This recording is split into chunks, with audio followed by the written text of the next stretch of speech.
Mudah-mudahan di antara kita nggak ada yang berkhianat, ya. Tapi coba nggak, dari tadi kan manusia bertiga diminta bicara tadi sebenarnya, ya. Kita menjelasin, tuh kan, tuh kan semua fokus. Tapi coba Anda jelasin dulu lah, karena apakah ini bentuk pengkhianatan juga, begitu? Ini setelah ketemu Pak Prabowo, bukannya malah jadi pendukung Pak Prabowo, sekarang tiap hari ininya kecam Pak Prabowo terus, walaupun cuma nyindir-nyindir. Ya, kutip ya. Ya, silakan Bang Said itu coba jelasin. Ya. Mumpung ada Bang Laude. Ya. Oke. Tadi dua profesor membawa kita menerawang jauh tentang kebudayaan, tentang apa. Sementara masalah ada di kaki, bukan di sono, di kaki kita. Ya, saya menyatakan begini. Kami dulu didirikan karena kita was-was terhadap pembelokan yang dilakukan Jokowi. Pertanyaan sekarang, apakah pembelokan itu makin jauh atau tidak? Kalau dulu kadar perjuangan kami itu 5, sekarang 7 atau 3? Atau 1. Kalau makin baik turun dong. Ya kan? Ya mari kita membumi. Enggak, kalau makin jelek maka semangat perjuangan kami harus naik. Yang kira-kira. Nah, itu yang kita hadapi. Saya tidak ini lagi kebudayaan. Mau makan kebudayaan kalau negara udah bubar. Saya menganggap persoalan kita, pertanyaan kita sekarang semua, kami ini kadar perjuangannya dinaikkan atau diturunkan. Kalau bangsa, kita dulu berkumpul, namanya Koalisi Aksi Menyelamatkan Indonesia. Apakah sekarang Indonesia makin selamat atau tidak makin selamat? Kalau makin selamat, kita kendor, kita bubar sekarang, karena udah selamat. Oke, tapi kalau makin bahaya, kita harus makin semangat menyelamatkan Indonesia. Itu saya pikir pertanyaan yang perlu kita jawab. Oke, bukan Mussolini, bukan apa, ya.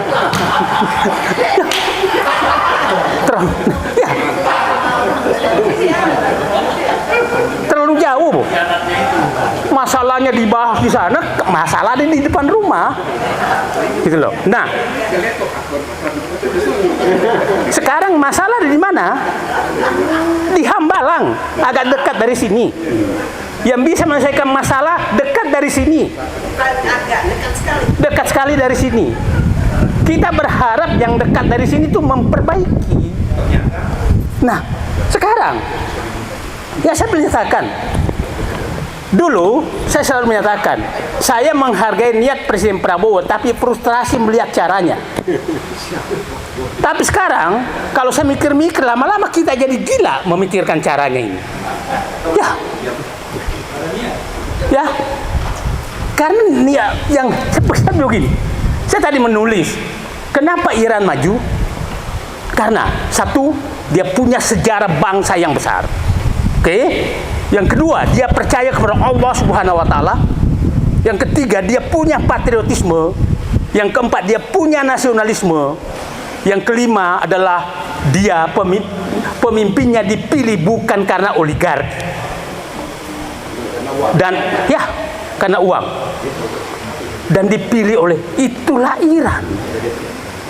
Kita punya, tapi semua sudah dijual. Kalau Bung Heru menyatakan, Pak Presiden Prabowo sudah menyatakan, saya punya nasionalisme, saya punya patriotisme. Maaf, kok sama Presiden? Ya kan? Ya, itu yang saya tunggu. Kok semakin menjauh dari kata-kata patriotisme dan nasionalisme itu.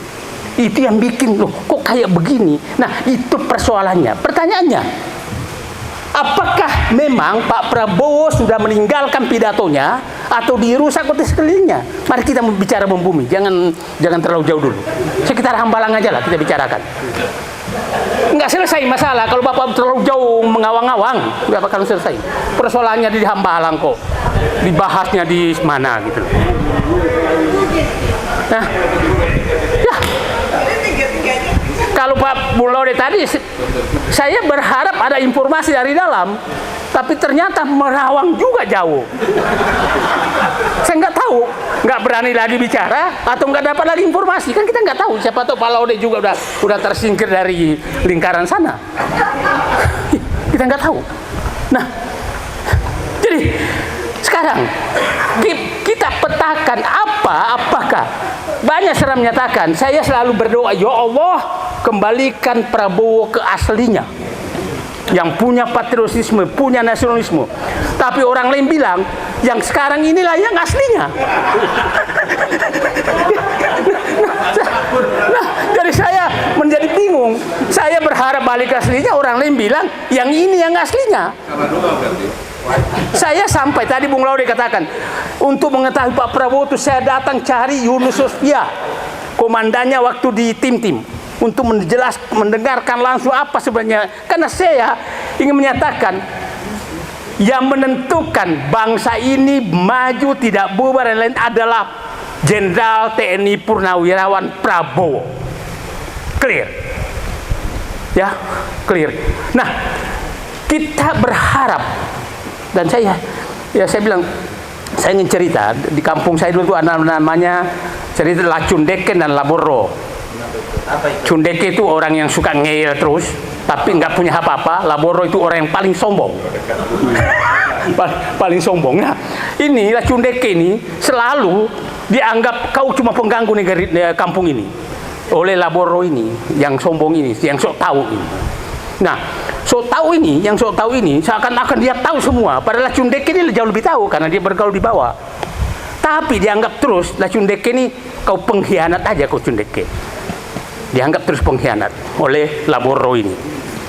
Laboro ini orang paling sombong itu, sok tahu. Nah, jangan sampai cerita Cundeke dan Laboro ini terjadi di Indonesia gitu. Tidak. Ini luar tadi. Hah? Di Taiwan gitu. Enggak, di kampung saya, Pak. Masih Indonesia, kecil, Pak. Nah, bukan di sono, Pak. Uang laut. Hah? Uang laut. Persoalannya. Nah, jadi sekarang beginilah. Saya katakan, kita fokus. Apakah Presiden Prabowo ingin memperbaiki negerinya atau tidak? Itu clear. Karena sistem politik kita menyatakan demikian. Janganlah mengharap ketua partai. Enggak lah. Nah, mereka lebih habis waktunya mikirin anak-anaknya daripada mikirin negara. Enggak lah. Kita yang harus memikirkan negara ini, dan kita berharap Prabowo. Tapi sampai kapan itu problemnya? Dulu kita menyatakan awal-awal kita nunggu sampai pembentukan kabinet. Toto pembentukan kabinet amburadul. Ya, kita menyatakan lagi tunggu 3 bulan akan ada perubahan. Tidak juga terjadi. Setahun tidak juga. Sekarang udah mendekati 2 tahun, makin sepertinya makin jauh dari patriotisme, nasionalisme.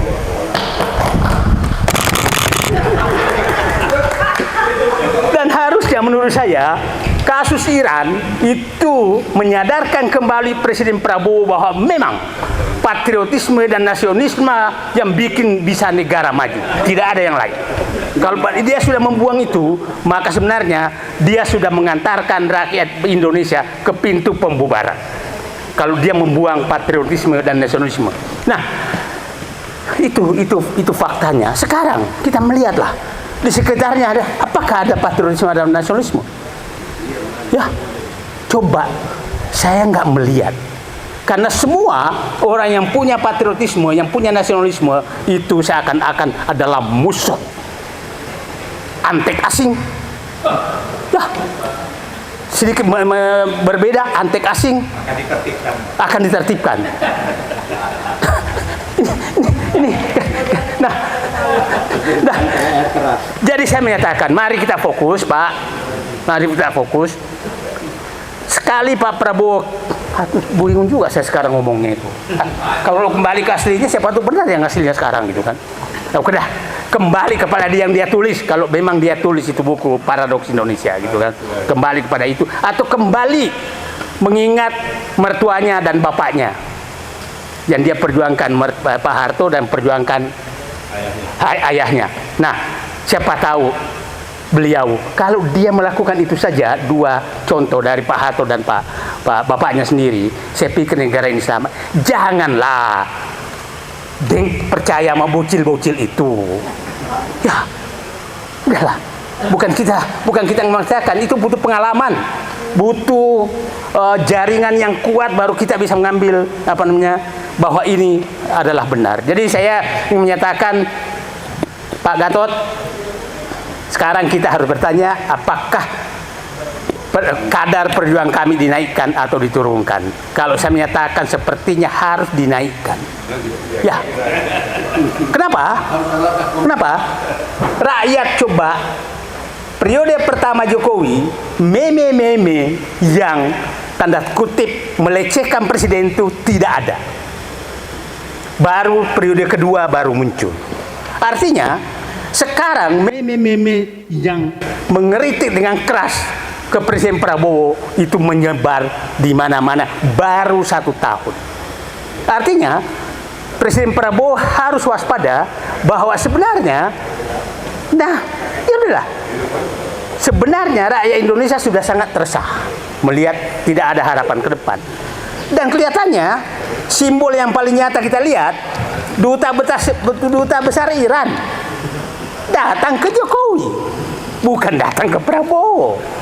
Setelah dia datang ke Pak JK, dia datang ke ke Megawati. Habis itu datang ke Jokowi, nggak datang ke. Itu adalah sinyal bagi Bapak Menlu Sugiono, itu sinyal dunia bahwa semakin dijauhi. Itu sinyal, karena dia memilih seorang duta besar, jabatan resmi negara, memilih berhubungan dengan orang luar pemerintahan daripada pemerintahan. Itu ya saya nggak tahu, siapa tahu nanti duta besar Amerika juga begitu jadinya, melimpir kemana-mana, bukan ke pusat kekuasaan. Nah ini kita harus pertanyakan, ada apa ini? Dan tidak mungkin Bu Nur Hayati paham tentang internasional, tidak mungkin seorang duta besar melakukan itu tanpa sinyal, nggak mungkin. Jadi tidak mungkin, itu pasti adalah sinyal internasional. Lakukan ini di Indonesia sebagai simbol bahwa kami memang berbeda dan kami berjuang melawan Amerika. Itu pasti simbol. Nah, karena nggak mungkin itu kebetulan. Nah, ini harus butuh sensitivitas politik di dalam sekitar Hambalang. Ini berapa kilometer dari, kalau siapa tahu habis ini kita langsung diundang ke Hambalang kan. Oke, saya pikir itu saja. Saya berharap mari kita fokus, persoalan hanya bisa diselesaikan apabila Hambalang membaik. Oke, kita bahas itu aja. Terima kasih. Assalamualaikum warahmatullahi wabarakatuh. Ada yang mau ditanya?